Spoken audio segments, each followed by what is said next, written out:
భోజనం పంపాలా భోజనం పంపాలా ఇప్పుడు అన్ని కలుపుకుంటూ చేసుకుంటే వండుకునే వాళ్ళకి ఇప్పుడు తపస్సు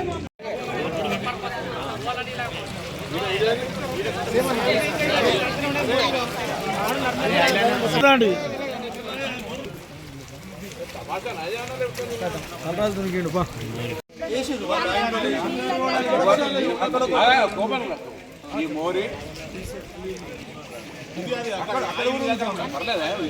రమేష్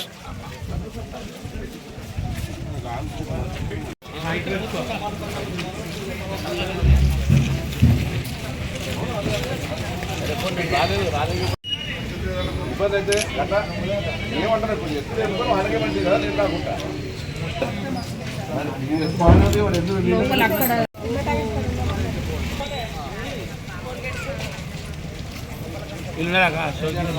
కట్టి కష్టపడినా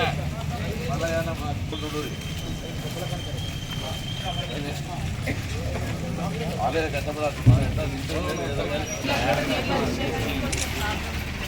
ఏదైనా బిస్కెట్ ఉండాలి ఇప్పుడే పోయినాయి ఒడ్డీలు అంతా కడిగి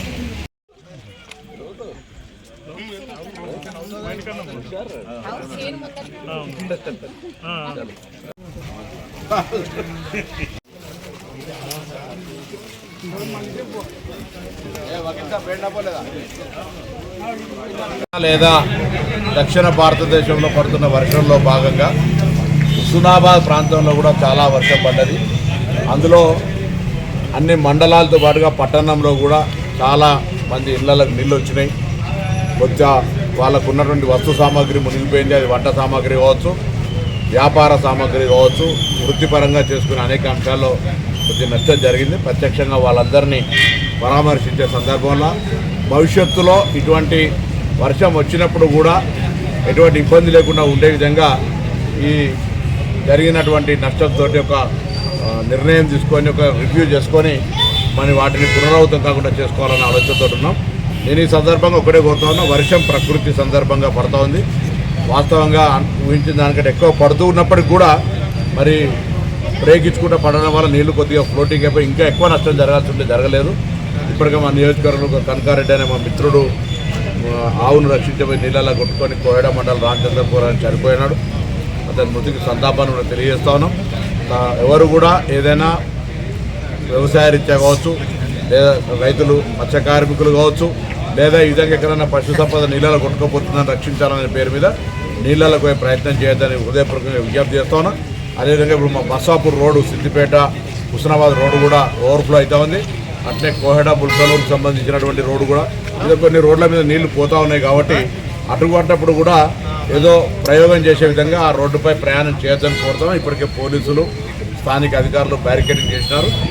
జిల్లా మొత్తం కూడా ఇటువంటి అన్ని రకాల జాగ్రత్తలు రాష్ట్రం మొత్తం తీసుకుంటూ ఉన్నారు. కాబట్టి హుస్నాబాద్ నియోజకవర్గంలో ఉన్న అందరినీ కూడా మరొకసారి జాగ్రత్తగా ఉండమని, ప్రకృతి పరంగా లేదా ప్రభుత్వ పరంగా అన్ని చర్యలు తీసుకుంటాను. అందరూ అధికారులు ఎక్కడికక్కడ స్థానికంగా ఉండి కంట్రోల్ రూమ్లు కూడా ఏర్పాటు చేసి ఏదైనా సమస్య ఉన్నట్టయితే సమాచారం ఇస్తే వెంటనే రెస్క్యూ టీమ్గా ఇక్కడికి వచ్చి ముందు ప్రాణ నష్టం లేకుండా ఒకటి ఎక్కడైనా వాళ్ళ సేఫ్టీ ప్లేస్కు పునరావాసం మార్చాలి ఎక్కడైనా అటువంటి అని అనుకున్నప్పుడు వాళ్ళందరినీ కూడా టెంపరీ అకామిడేషన్లో చేయాలని గవర్నమెంట్ ఆదేశించింది.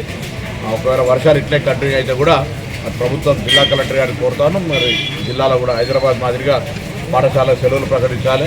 ఎందుకంటే వర్షం కంటిన్యూ అయ్యేదంటే ఇబ్బంది అవుతుంది. ఆ ఇబ్బంది దృష్ట్యా మరి అటువంటి ఒక నిర్ణయాన్ని కూడా తీసుకోవాలని అధికారాన్ని రాష్ట్రం ఆయా జిల్లా కలెక్టర్లకు ఇచ్చింది. ఇక్కడ కూడా మరి వర్షం ఎక్కువది కాబట్టి అటువంటి నిర్ణయం తీసుకోవాలని కోరుతూ తప్పకుండా అన్ని రకాల చర్యలు ఈ వర్షాకాలం వల్ల జరిగిన నష్టాన్ని భవిష్యత్తులో వర్షాకాలం వరకు రాకుండా ఉండే విధంగా కొన్ని స్థానిక పెద్దలందరితోటి ప్రత్యామ్నాయ ఏర్పాట్లు చేసి వాటిని పూర్తి చేస్తారు.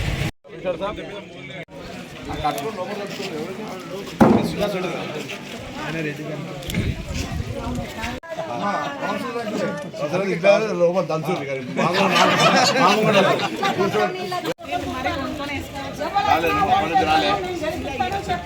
రాలే